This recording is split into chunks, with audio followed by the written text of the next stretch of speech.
Mas, jangan panik. Coba cek popok mereka dulu. Abi menoleh dengan wajah kebingungan. Popok. Ah, iya, popok. Tapi, gimana aku tahu popoknya perlu diganti atau tidak? Rea mendekati Abi sambil tersenyum sabar. Cukup cek, Mas. Kalau berat, berarti ganti. Kalau enggak, mungkin mereka cuma haus atau mau digendong. Haus? Aduh, aku tadi hampir kasih mereka susu tapi tutup botolnya jatuh. Tunggu, aku ambil lagi, kata Abi sambil tergesa-gesa mencari tutup botol. Rea memeriksa popok Aurora sambil menahan tawa. Mas Abi, itu salah pasang. Bagian lengketnya harus di depan, bukan di belakang. Abi menatap popok yang baru ia pasang dengan ekspresi malu. Astagfirullah, maaf, nak. Papa masih belajar. Jangan bilang ke mama ya, nak. Rea tertawa kecil sambil membantu memperbaiki posisi popok Aurora. Setelah beberapa saat, ketiganya akhirnya tenang. Abi jatuh terduduk di lantai, napasnya terengah-engah. Aku tidak tahu kenapa ibu-ibu bisa kuat seperti ini setiap hari. Rea hanya tersenyum sambil memandang ketiga bayi mereka yang kembali tertidur. Karena ada cinta, Mas. Dan sekarang kamu juga sedang belajar dengan cinta. Abi tersenyum lemah. Kalau bukan karena cinta, aku pasti sudah kabur dari tadi. Mereka berdua tertawa kecil sebelum kembali ke kamar untuk beristirahat. Namun ketenangan itu hanya berlangsung sebentar. Sekitar pukul 3 pagi, suara tangisan kembali membangunkan mereka. Kali ini, Abi hanya terpejam sejenak sebelum langsung bangkit. Ia tidak ingin Rea terlalu lelah. Sayang, kamu tetap di sini. Aku yang urus lagi. Rea mengangguk dengan rasa bangga. Meski matanya masih berat, ia tetap memperhatikan gerak-gerik Abi dari tempat tidur. Abi mencoba metode baru. Ia menyalakan musik instrumen lembut dari ponsel untuk menenangkan ketiga bayi itu. Oke, Papa ada di sini. Jangan nangis, iya. Kita belajar bersama. Ia menggendong Arjuna terlebih dahulu sambil mengayunkannya perlahan. Kemudian, ia bergantian dengan Amara dan Aurora. Walau tangisan tidak langsung reda, suara mereka perlahan melembut. Abi menarik napas lega. Saat Rea datang mengecek, ia melihat pemandangan yang menghangatkan hati. Abi duduk di kursi di depan box bayi mereka, memegang botol susu untuk Arjuna sambil bernyanyi pelan. Dua bayi lainnya tertidur di box masing-masing. Rea mendekat dan membelai rambut Abi. Mas, kamu luar biasa, bisik Rea. Abi menoleh sambil tersenyum. Aku hanya ingin jadi papa yang baik. Tapi ternyata ini lebih sulit dari yang kupikirkan. Rea duduk di sampingnya. Semua butuh waktu, Mas. Kita belajar bersama. Yang penting, kita ada untuk mereka. Pagi harinya, meski kurang tidur, Abi tetap bersemangat. Ia menemani istrinya sarapan di kamar sambil memastikan bayi-bayi mereka tetap nyaman. Bu Dona yang datang mengecek hanya tersenyum puas melihat Abi sibuk mengurus mereka. Luar biasa, nak. Kamu sekarang ganti peran jadi bapak rumah tangga, ngurus bayi-bayi itu. Kalau kamu begini terus, bisnismu bisa bangkrut karena bosnya sendiri malah jadi bapak rumah tangga, ujar Bu Dona sengaja menggoda Abi. Abi tersenyum menatap ibu mertuanya. Halim dan kakak iparku ngurus semuanya selama aku jadi bapak rumah tangga, Bu. Jadi jangan khawatir bisnis akan bangkrut. Insya Allah, tidak akan. Hari-hari berikutnya tidak kalah menantang. Ada momen di mana Abi kelelahan dan hampir menyerah, namun dukungan dari Rea membuatnya terus berusaha. Perlahan tapi pasti, Abi mulai menguasai cara mengganti popok, mengganti pakaian mereka, memberikan susu hingga menenangkan bayi-bayinya yang rewel. Setiap keberhasilan kecil menjadi kebanggaan tersendiri bagi mereka berdua. Hari-hari pertama di rumah bersama bayi-bayi mereka berlalu begitu cepat, seolah waktu bergerak dalam kilatan. Rea masih dalam masa pemulihan pasca melahirkan, sementara Abi berusaha keras menyeimbangkan perannya sebagai suami, ayah, dan pebisnis. Namun, semakin hari, ritme kehidupan yang baru ini mulai terasa menekan bagi Abi. Ketika malam tiba, tangisan bayi bersahut-sahutan memenuhi rumah, membuatnya sulit memejamkan mata lebih dari 1 atau 2 jam. Lambat laun, kelelahan mulai merambat ke seluruh tubuhnya, menciptakan lingkaran hitam di bawah matanya yang dahulu cerah. "Mas Abi, kamu nggak apa-apa?" tanya Rea dengan suara pelan sambil menggendong salah satu bayi mereka. Dia tahu suaminya mulai kewalahan, meskipun Abi selalu berusaha menutupi rasa lelahnya. Abi menghela napas panjang dan mengusap wajahnya. "Aku nggak apa-apa, kok. Cuma butuh sedikit waktu buat istirahat. Tapi kamu kelihatan capek banget. Aku bisa coba lebih banyak bantu, kalau kamu mau." Rea menimpali, menatapnya dengan penuh kekhawatiran. Abi tersenyum tipis, meski matanya menunjukkan kebalikannya. "Kamu aja masih pemulihan. Aku tidak mau kamu makin lelah. Kita jalani aja pelan-pelan. Toh, ini semua akan sepadan, kan?" Rea menunduk sejenak, lalu mengulurkan tangannya untuk menggenggam tangan Abi. "Mas, aku tahu ini nggak gampang. Jadi kamu nggak harus ngelakuin semuanya sendirian. Kalau aku nggak bisa bantu banyak, mungkin kita bisa cari pengasuh. Jadi kamu nggak terlalu capek ngurus mereka dan tetap bisa fokus sama bisnis." Abi menggeleng pelan sambil tersenyum tipis.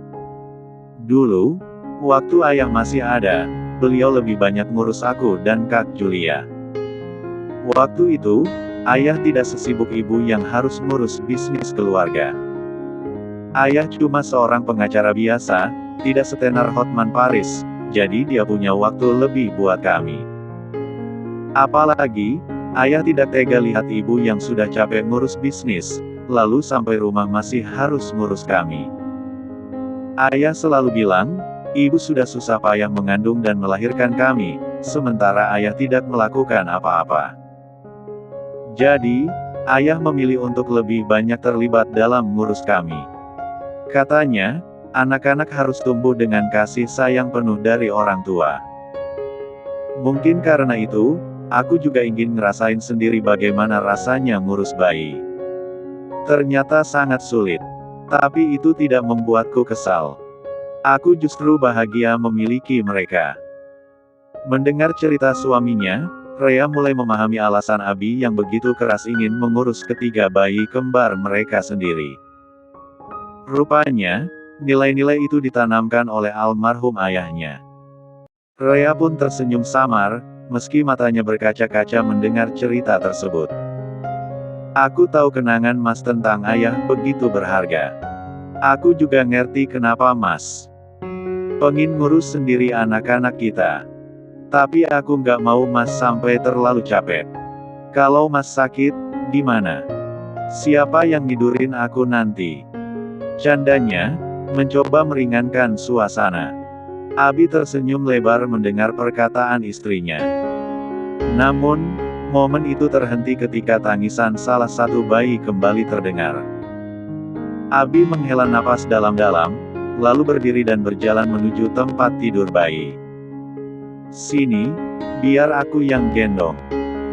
Kamu istirahat dulu, sayang," ujar Abi lembut, meski nada suaranya tak sepenuhnya bisa menyembunyikan kelelahan. Rea hanya memandangnya dengan penuh rasa sayang, berharap semua ini hanya sementara, dan mereka bisa melewatinya bersama. Siang itu, terdengar ketukan pelan di pintu. Ketukan itu mengalihkan perhatian Rea yang tengah berusaha menyusui bayi bungsunya di sofa kamarnya. "Assalamualaikum," suara lembut Julia terdengar dari luar, membawa aura hangat di tengah kesibukan di rumah itu. "Waalaikumsalam. Masuk saja, Kak Julia, sahut Rea sambil berusaha duduk lebih nyaman di sofa. Julia melangkah masuk dengan langkah ringan, membawa beberapa kantong belanjaan di kedua tangannya. Aku bawakan beberapa perlengkapan bayi. Kebetulan tadi aku mampir ke toko perlengkapan bayi yang baru buka dekat sini.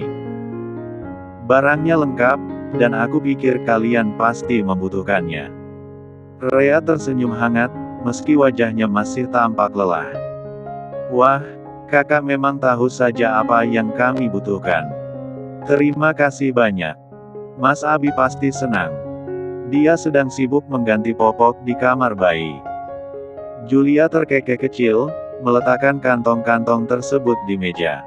Popok lagi. Wah, adikku itu pantas dapat penghargaan ayah siaga. Beberapa saat kemudian, Abi muncul dari kamar bayi dengan wajah lelah namun penuh kepuasan. Aurora akhirnya tenang. Kalau begini terus, aku mungkin bisa jadi ahli mengganti popok dalam seminggu, ujarnya sambil mengusap keringat di dahinya. Julia tertawa kecil. Kamu sudah luar biasa, Bi. Tapi ingat, jadi ayah bukan cuma soal mengganti popok. Masih banyak tantangan yang menanti. Abi menatap Julia dengan senyum yang penuh keyakinan. Aku tahu, Kak. Tapi aku siap belajar. Semua ini untuk mereka. Namun, keyakinan itu mulai goyah setelah berminggu-minggu menjalani rutinitas yang melelahkan. Suatu malam, setelah menyelesaikan pekerjaannya di ruang kerja, Abi mendengar tangisan serempak dari kamar bayi. Ia bergegas masuk, mencoba menenangkan bayi-bayinya. Rea yang masih dalam masa pemulihan tidak bisa banyak membantu, hanya mampu memandang dengan mata berkaca-kaca dari tempat tidurnya.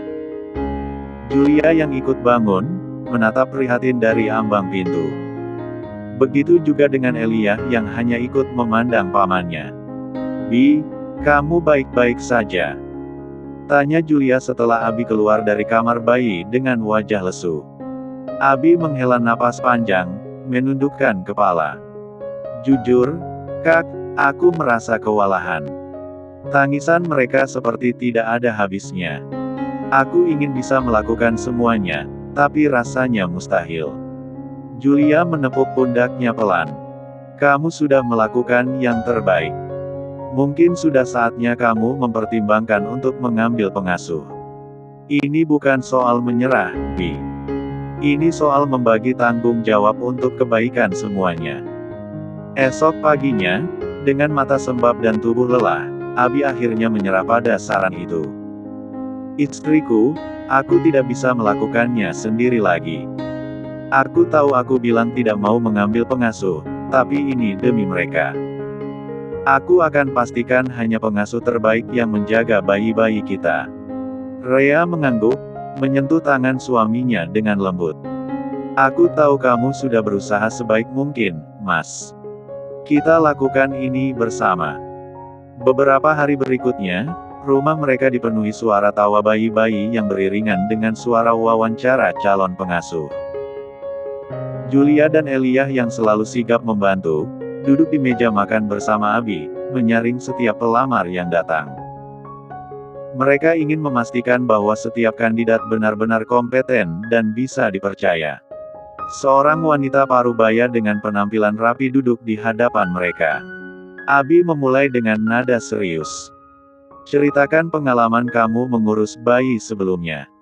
Wanita itu tersenyum percaya diri. Saya sudah bekerja sebagai pengasuh bayi selama 5 tahun, Tuan. Saya juga pernah menangani bayi kembar selama 3 tahun terakhir. Saya terbiasa dengan tanggung jawab besar, termasuk mengatur jadwal tidur, memberi makan, dan menjaga mereka tetap nyaman. Julia menimpali, kalau dalam kondisi darurat, seperti bayi demam atau menangis tanpa henti, apa yang biasanya Anda lakukan? Saya selalu memastikan suhu tubuh bayi dengan termometer. Kalau demamnya ringan, biasanya saya kompres dengan air hangat dan segera menghubungi orang tua untuk memastikan tindakan selanjutnya. Kalau menangis tanpa henti, saya mencoba mencari tahu penyebabnya, apakah lapar, popok basah, atau hanya butuh pelukan. Intinya, saya selalu sabar dan waspada, jawabnya mantap. Elia yang sejak tadi memperhatikan, mengangguk kecil sebelum bertanya, apa yang membuat Anda ingin bekerja di keluarga ini? Wanita itu menjawab dengan tulus, saya merasa pengalaman saya cocok untuk membantu keluarga ini dengan bayi kembar. Saya juga melihat keluarga ini sangat hangat, dan saya ingin menjadi bagian dari proses tumbuh kembang bayi-bayi yang lucu ini. Setelah pelamar itu keluar, Abi berbisik kepada Julia, kelihatannya dia cocok, iya. Julia mengangguk setuju. Iya, dia cukup meyakinkan. Tapi kita masih punya beberapa pelamar lagi. Wawancara berikutnya menghadirkan kandidat yang lebih muda dengan energi ceria. Saya mungkin baru 2 tahun bekerja sebagai pengasuh bayi, tapi saya punya adik kembar, jadi saya cukup tahu bagaimana menghadapi bayi dengan kepribadian berbeda. Kalau harus menangani 3 bayi sekaligus, apakah Anda merasa mampu? Tanya Abi sambil mengangkat alis. Pelamar itu tertawa kecil. 3 bayi memang menantang, Tuan, tapi dengan koordinasi yang baik antar pengasuh, saya yakin kami bisa mengatasinya. Setelah proses wawancara panjang dan diskusi mendalam, akhirnya Abi memilih 3 pengasuh yang masing-masing akan menangani 1 bayi. Hari pertama mereka bekerja membawa perubahan besar.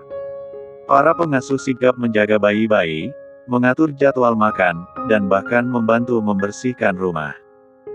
Rhea yang sebelumnya khawatir, kini merasa lega. Mas, ternyata keputusan ini benar banget, iya. Rumah jadi jauh lebih tenang. Abi tersenyum dan meraih tangan istrinya. Iya, sekarang kita punya lebih banyak waktu buat istirahat. Semoga semuanya berjalan lancar ke depannya. Dengan kehadiran para pengasuh, rumah yang sebelumnya dipenuhi kelelahan kini terasa lebih ringan. Kehidupan keluarga kecil itu pun perlahan-lahan kembali teratur, meski tantangan sebagai orang tua baru tetap ada di depan mata.